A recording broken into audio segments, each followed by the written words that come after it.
And I know the story of this 10-year-old boy who was on the Hifz track. He was memorizing Quran. And his mother was thrilled. That's all she ever wanted was for one of her children to memorize Quran. And her son was started memorizing surah after surah after surah, and he was totally like, yes, I want to be a hafiz.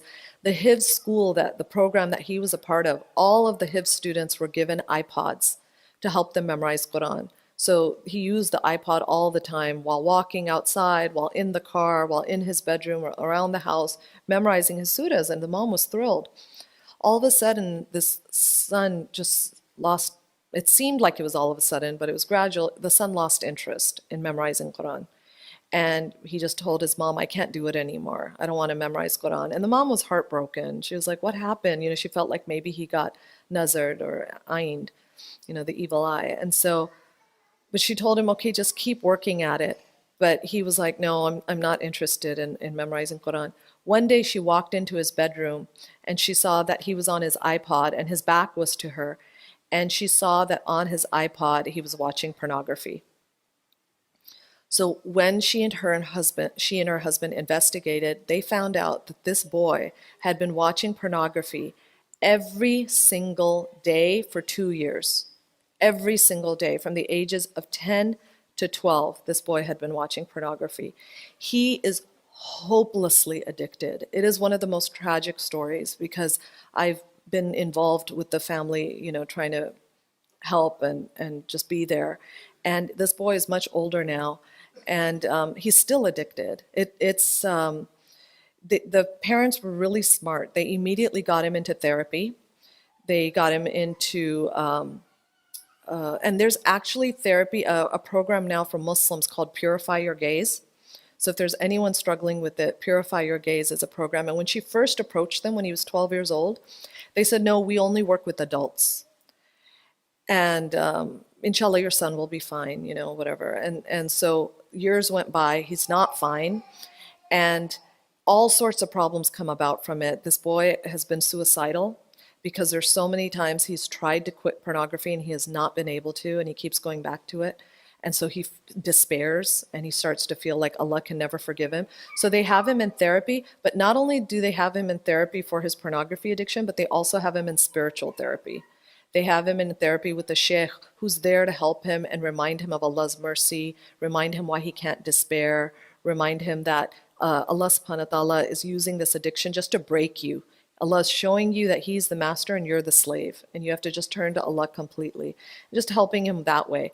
But the thing about pornography addiction, which people don't realize, is studies show first and foremost that most addiction happens between ages of 10 and 12. The other thing is they've actually done brain scans, actual brain scans on children who are addicted to pornography, and they have found that the hard wiring of the brain, the actual shape of the brain changes. It actually changes. There's a physical effect of pornography addiction. And they said that the high that people get from watching pornography is the same high that people get from using cocaine and heroin. So it's like being addicted to cocaine and heroin. So his parents are treating it like an addiction now, that they don't judge their son anymore. And recently the mom told me that after years of trying to deal with this, and they have a very open relationship with their son. The son will come to them and say, Mom, Dad, it's been a month, I haven't watched pornography. And they'll be like, wonderful, alhamdulillah. Then he'll come and say, it's been 2 months, I haven't watched any pornography. And they'll be really happy for him. And then he'll come and say, I watched pornography. I couldn't help it. I'm sorry. And he'll cry and they'll hug him. And, so this is their life right now. And the mom told me recently, after years of dealing with this, her husband is this big, strong person, doesn't show much emotion. She said the other day he just hugged her son and just broke down sobbing, just cried and cried and cried and told their son, I'm so sorry. I'm so sorry that this happened to you. And she said that it happened, with Allah's will, but she said the lesson they took from it is, she said, we broke the number one rule, which is that you don't have internet in your bedrooms. She said the fact that our son had an internet device in his bedroom was our biggest mistake. And so pray for him, inshallah. It's a long journey, and they're trying to get him help.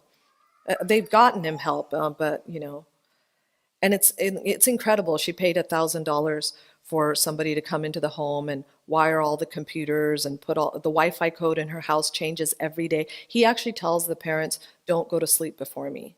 He's a grown like kid now, and he will tell his parents, "Don't go to bed before me because if you do, I'll watch pornography." Like that's how bad it is. The three things about pornography, it's the AAA engine. It's affordability. Pornography is cheap, is free, and if it's not free, it's very cheap. Accessibility, you can access it anywhere. In the old days, used to have to go to a video store. Now I could be watching it on my phone in front of you at the dining table and you would have no idea. Affordability, accessibility, and anonymity, the fact that nobody knows you're doing it. So what we as parents need to do is we can't do anything about the affordability, so we need to take away the accessibility and the anonymity. Along with warning about pornography addictions, you have to also teach your kids how to do tawbah. They need to know how they can turn to Allah subhanahu wa ta'ala if they mess up, so that they don't despair. And also for anyone who thinks, I don't want to talk about it because my kid may then want to go look it up, if you don't talk to your kids about it, somebody else will.